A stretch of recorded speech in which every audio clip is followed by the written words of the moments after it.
The 7 Years' War was a world war fought between 1754 and 1763, the main conflict occurring in the 7-year period from 1756 to 1763. It involved every European great power of the time except the Ottoman Empire, spanning 5 continents, and affected Europe, the Americas, West Africa, India, and the Philippines. The conflict split Europe into 2 coalitions, led by Great Britain on one side and France on the other, for the first time aiming to curtail Britain and Prussia's ever-growing might. France formed a grand coalition of its own, which ended with failure as Britain rose as the world's predominant power, altering the European balance of power. In the historiography of some countries, the war is named after combatants in its respective theaters, e.g., the French and Indian War in the United States. In French-speaking Canada, it is known as the War of the Conquest, while it is called the 7 Years' War in English-speaking Canada, Pomeranian War, Third Carnatic War, and Third Silesian War. Conflict between Great Britain and France broke out in 1754 to 1756 when the British attacked disputed French positions in North America and seized hundreds of French merchant ships. Meanwhile, rising power Prussia was struggling with Austria for dominance within and outside the Holy Roman Empire in Central Europe. In 1756, the major powers switched partners.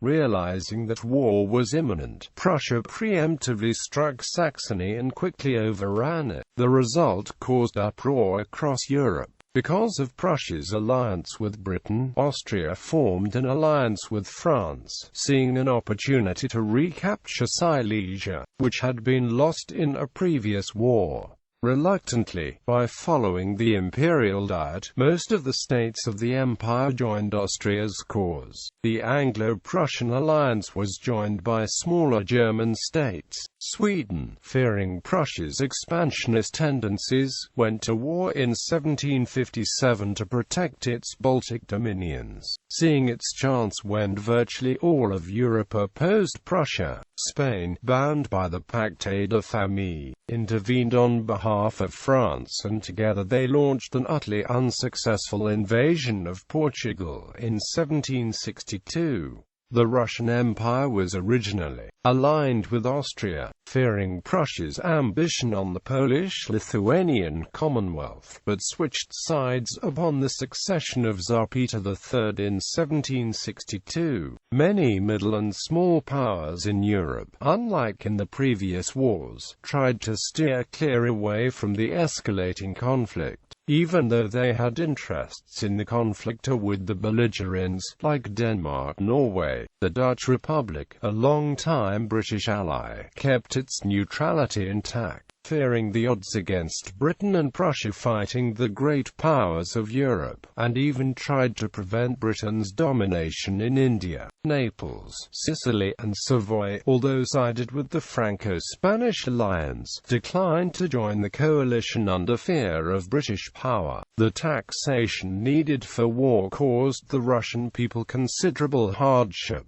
being added to the taxation of salt and alcohol begun by Empress Elizabeth in 1759 to complete her addition to the Winter Palace. Like Sweden, Russia concluded a separate peace with Prussia. The war ended with the Treaty of Paris between France, Spain, and Great Britain, and the Treaty of Hubert-Augsburg between Saxony, Austria, and Prussia. In 1763, the war was successful for Great Britain, which gained the bulk of New France in North America, Spanish Florida, some individual Caribbean islands in the West Indies, the colony of Senegal on the West African coast, and superiority over the French trading outposts on the Indian subcontinent. The Native American tribes were excluded from the settlement. A subsequent conflict, known as Pontiac's War, was also unsuccessful in returning them to the pre-war status. In Europe, the war began disastrously for Prussia.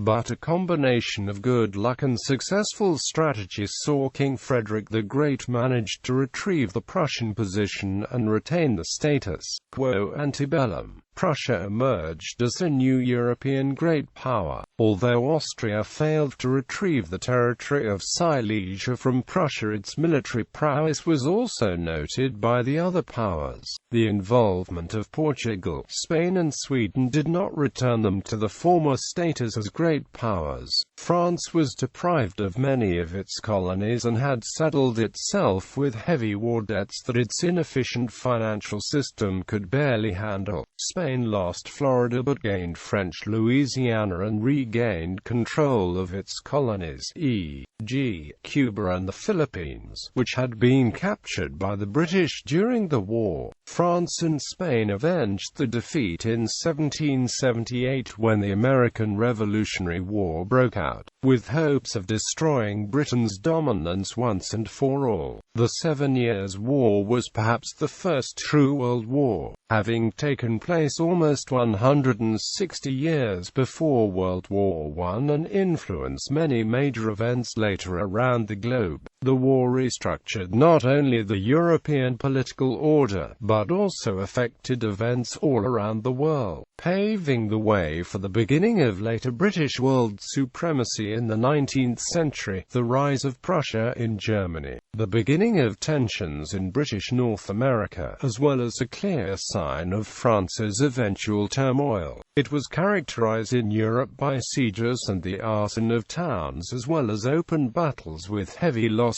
Nomenclature. The conflict in India is termed the Third Carnatic War, while the fighting between Prussia and Austria is called the Third Silesian War. The English-speaking British colonies in North America fought what is known as the French and Indian War. Swedish historiography uses the name Pommerska Kriget, as Swedish involvement was limited to Pomerania in northern central Germany. The war has been described as the First World War, although this label was also given to various earlier conflicts like the 80 Years' War, the 30 Years' War, the War of the Spanish Succession and the War of the Austrian Succession, and to later conflicts like the Napoleonic Wars. The term Second Hundred Years' War has been used in order to describe the almost continuous level of worldwide conflict during the entire 18th century, reminiscent of the more famous and compact struggle of the 14th century. Background: Europe in the War of the Austrian Succession, which lasted from 1740 to 1748. King Frederick II of Prussia, known as Frederick the Great, seized the prosperous province of Silesia from Austria. Empress Maria Theresa of Austria had signed the Treaty of Aix-la-Chapelle in 1748 in order to gain time to rebuild her military forces and forge new alliances.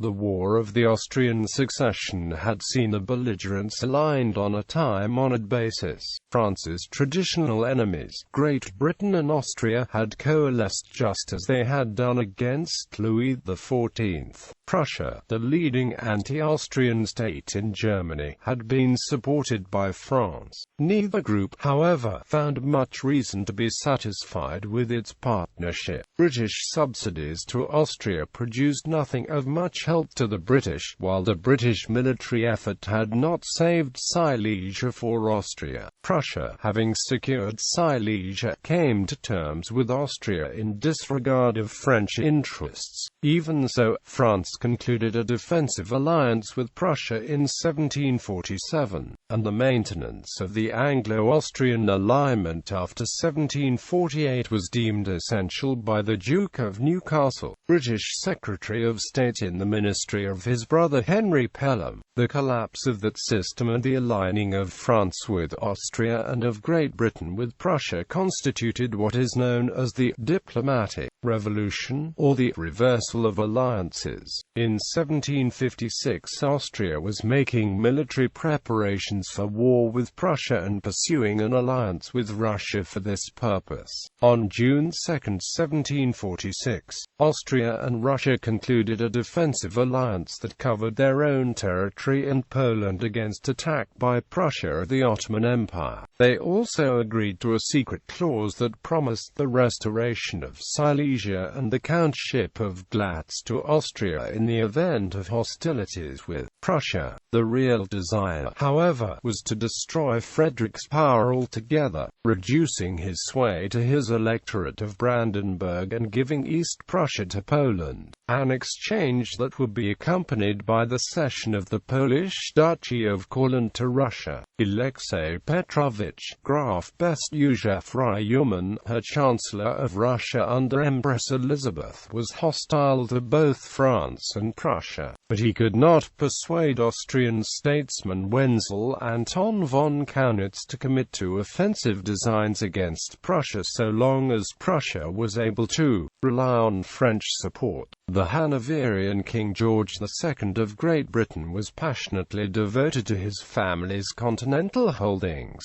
but his commitments in Germany were counterbalanced by the demands of the British colonies overseas. If war against France for colonial expansion was to be resumed, then Hanover had to be secured against Franco-Prussian attack. France was very much interested in colonial expansion and was willing to exploit the vulnerability of Hanover in war against Great Britain, but it had no desire to divert forces to Central Europe for Prussia's interest. French policy was, moreover, complicated by the existence of the secret du roi, a system of private diplomacy conducted by King Louis XV. Unbeknownst to his foreign minister, Louis had established a network of agents throughout Europe with the goal of pursuing personal political objectives that were often at odds with France's publicly stated policies. Louis's goals for Le Secret du Roi included the Polish crown for his kinsman Louis-François de Bourbon, Prince de Conti, and the maintenance of Poland, Sweden, and Turkey as French client states in opposition to Russian and Austrian interests. Frederick saw Saxony and Polish West Prussia as potential fields for expansion but could not expect French support if he started an aggressive war for them. If he joined the French against the British in the hope of annexing Hanover, he might fall victim to an Austro-Russian attack. The hereditary Elector of Saxony, Augustus III, was also elective King of Poland as Augustus III, but the two territories were physically separated by Brandenburg and Silesia.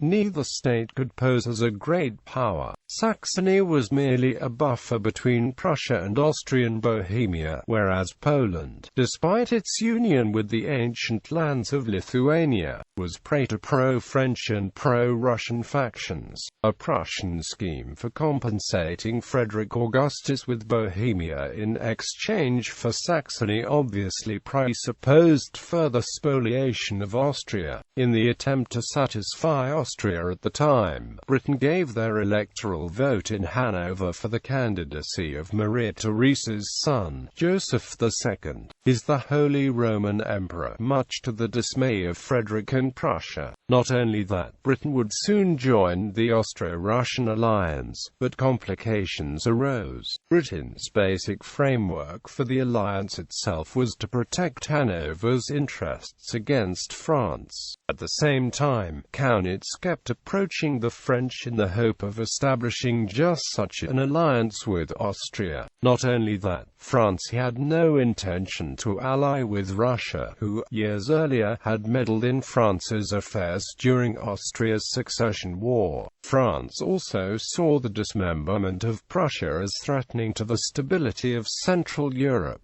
Years later, Kaunitz kept trying to establish France's alliance with Austria. He tried as hard as he could to avoid Austrian entanglement in Hanover's political affairs, and was even willing to trade Austrian Netherlands for France's aid in recapturing Silesia. Frustrated by this decision and by the Dutch Republic's insistence on neutrality, Britain soon turned to Russia. On September 30, 1755, Britain pledged financial aid to Russia in order to station 50,000 troops on the Livonian-Lithuanian border, so they could defend Britain's interests in Hanover immediately. Besthusev, assuming the preparation was directed against Prussia, was more than happy to obey the request of the British. Unbeknownst to the other powers, King George II also made overtures to the Prussian king, Frederick, who, fearing the Austro-Russian intentions, was also desirous of a rapprochement with Britain. On January 16, 1756, the Convention of Westminster was signed, whereby Britain and Prussia promised to aid one another. The parties hoped to achieve lasting peace and stability in Europe. The carefully coded word in the agreement proved no less catalytic for the other European powers.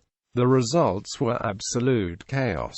Empress Elizabeth of Russia was outraged at the duplicity of Britain's position. Not only that, but France was enraged and terrified by the sudden betrayal of its only ally. Austria, particularly Kaunitz, used this situation to their utmost advantage. Now isolated, France was forced to accede to the Austro-Russian alliance or face ruin. Thereafter, on May 1, 1756, the First Treaty of Versailles was signed, in which both nations pledged 24,000 troops to defend each other in the case of an attack. This diplomatic revolution proved to be an important cause of the war. Although both treaties were self-defensive in nature, the actions of both coalitions made the war virtually inevitable. In North America, the boundary between British and French possessions in North America was largely undefined in the 1750s. France had long claimed the entire Mississippi River basin.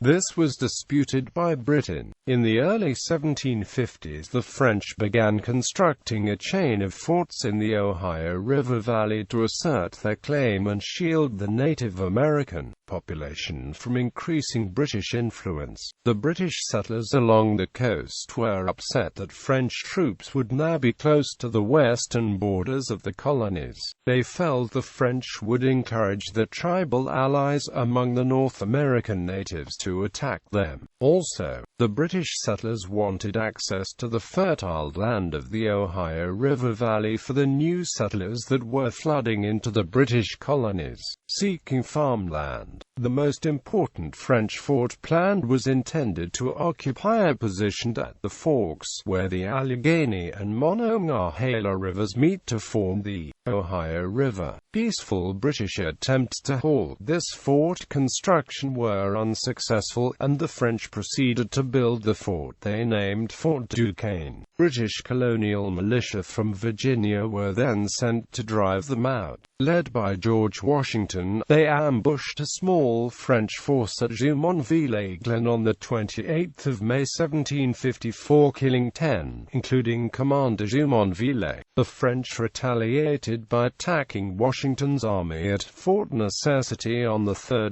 July 1754 and forced Washington to surrender. News of this arrived in Europe, where Britain and France unsuccessfully attempted to negotiate a solution. The two nations eventually dispatched regular troops to North America to enforce their claims. The first British action was the assault on Acadia on 16 June 1755 in the Battle of Fort Beauséjour, which was immediately followed by their expulsion of the Acadians. In July, British Major General Edward Braddock led about 2,000 army troops and provincial militia on an expedition to retake Fort Duquesne, but the expedition ended in disastrous defeat. In further action, Admiral Edward Boscawen fired on the French ship Alcide on 8 June 1755, capturing capturing it and 2 troop ships. In September 1755, French and British troops met in the inconclusive Battle of Lake George. The British also harassed French shipping beginning in August 1755, seizing hundreds of ships and capturing thousands of merchant seamen while the two nations were nominally at peace.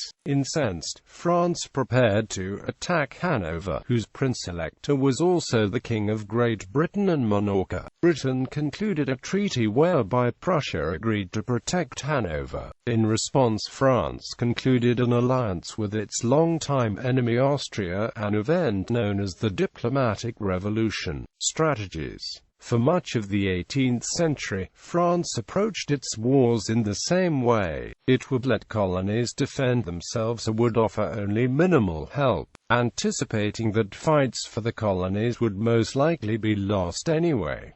This strategy was to a degree forced upon France. Geography, coupled with the superiority of the British Navy, made it difficult for the French Navy to provide significant supplies and support to French colonies. Similarly, several long land borders made an effective domestic army imperative for any French ruler. Given these military necessities, the French government, unsurprisingly, based its strategy overwhelmingly on the army in Europe. It would keep most of its army on the continent, hoping for victories closer to home. The plan was to fight to the end of hostilities and then, in treaty negotiations, to trade territorial acquisitions in Europe to regain lost overseas possessions. This approach did not serve France well in the war, as the colonies were indeed lost, but although much of the European war went well, by its end France had few counterbalancing European successes. The British, by inclination as well as for practical reasons, had tended to avoid large-scale commitments of troops on the continent. They sought to offset the disadvantage of this in Europe by allying themselves with one or more continental powers whose interests were antithetical to those of their enemies, particularly France. By subsidizing the armies of continental allies, Britain could turn London's enormous financial power to military advantage. In the 7 Years' War, the British chose as the principal partner of the greatest general of the day, Frederick the Great of Prussia, then the rising power in Central Europe, and paid Frederick substantial subsidies for his campaigns.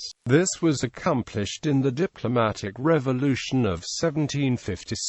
In which Britain ended its long-standing alliance with Austria in favor of Prussia, leaving Austria to side with France. In marked contrast to France, Britain strove to prosecute the war actively in the colonies, taking full advantage of its naval power. The British pursued a dual strategy: naval blockade and bombardment of enemy ports, and rapid movement of troops by sea. They harassed enemy shipping and attacked enemy colonies, frequently using colonists from nearby British colonies in the effort. The Russians and the Austrians were determined to reduce the power of Prussia, the new threat on the doorstep. Along with France, they agreed in 1756 to mutual defense and an attack by Austria and Russia on Prussia, subsidized by France.